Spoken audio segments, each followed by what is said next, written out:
Hey y'all. So I'm here today. We're going to read chapters 3 and 4 from Save Me a Seat.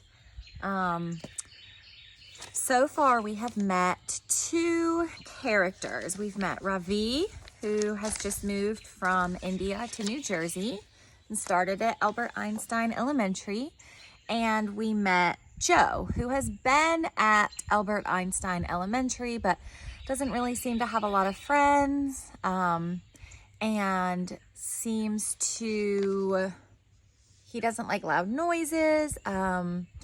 He likes things to be in a certain order. And so we know that there are some little interesting things that are about him that we've learned so far. So now in chapter 3, we're going to go back to learning about Ravi. Mrs. Beam tells us we're going to play some games called icebreakers. I can already tell that school in America is going to be easy for me. At Vidya Mandir, we never played games during class. On my first day of 4th grade, my teacher, Mrs. Arun, gave us a test. The first game Mrs. Beam teaches us is called fruit salad. I am on the team called bananas, and Dylan is on the apples. Another game is called wink murder. In this game, one person is the murderer, and he or she has to knock people out by winking at them. I find this game a bit confusing because even when Dylan is not the one chosen to be murderer, he still winks at me. The last game we play is called Venn Friends. And for this game, Mrs. Beam assigns us partners. I hope that she will put me with Dylan Samreen, but instead my partner is a pale, skinny girl called Emily Mooney. You'll have a few minutes to interview each other, Mrs. Beam explains. Find out as much as you can about your partner. For instance, what kind of music does he or she like? What is his or her favorite food or sport? When you've finished your interviews, you'll create a Venn diagram showing all the things you have in common. What the heck? Says a red-haired boy with freckles. He doesn't know what a Venn diagram is, so Mrs. Beam has to explain it. At Vidya Mandir, we learned how to make Venn diagrams in 3rd grade. Each of you must draw a circle and fill it with a list of things that your partner enjoys. Mrs. Beam says, then you and your partner will draw 2 overlapping circles.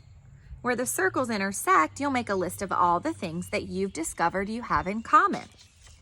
At first, I think this will be an easy game for me.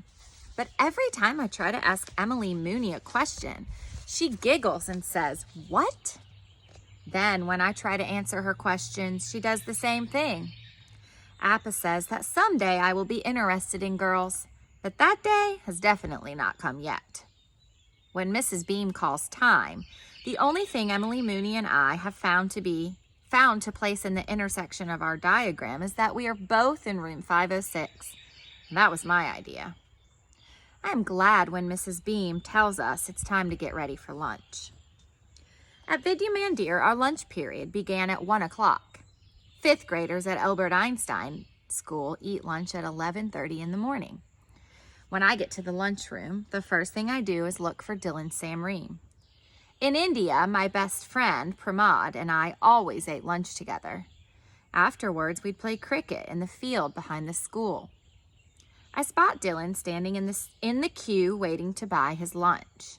They are serving something I have never heard of before called chicken fingers.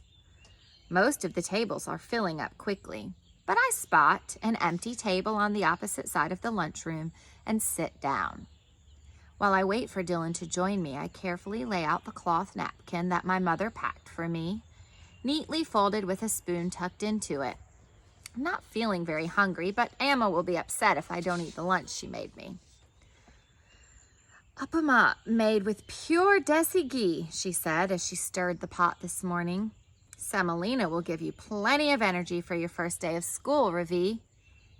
Too lumpy, Parima criticized, looking over my mother's shoulder as she cooked. I am just getting ready to open my stainless steel tiffin box when Dylan Samreen walks by carrying his tray. I caught a glimpse of his underwear earlier in class.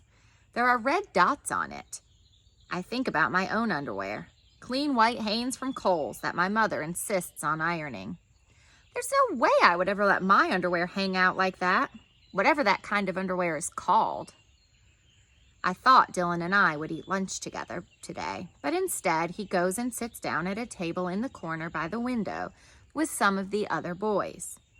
I'd been looking forward to having a good laugh with him about Mrs. Beam suggesting that I need special help. But it's okay. I'm not worried. I'm sure that Dylan and I are going to be friends. He's been smiling and winking at me all morning.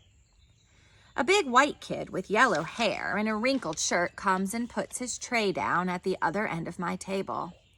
He doesn't say hello to me, just sits down on the bench.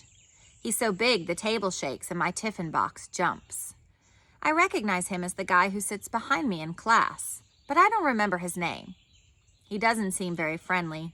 He picks up his fork and starts shoving food into his mouth and doesn't stop eating until his plate is clean.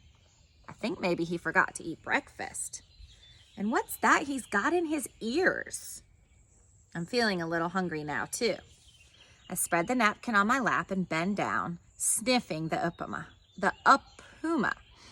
Parima was wrong. It's perfect, not lumpy at all. So I gobble it down quickly.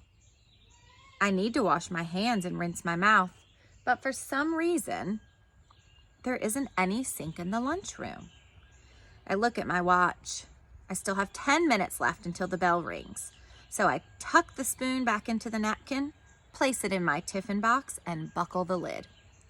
As I'm on my way out of the lunchroom to wash up in the boys' bathroom, a roar of laughter comes from the table in the corner by the window.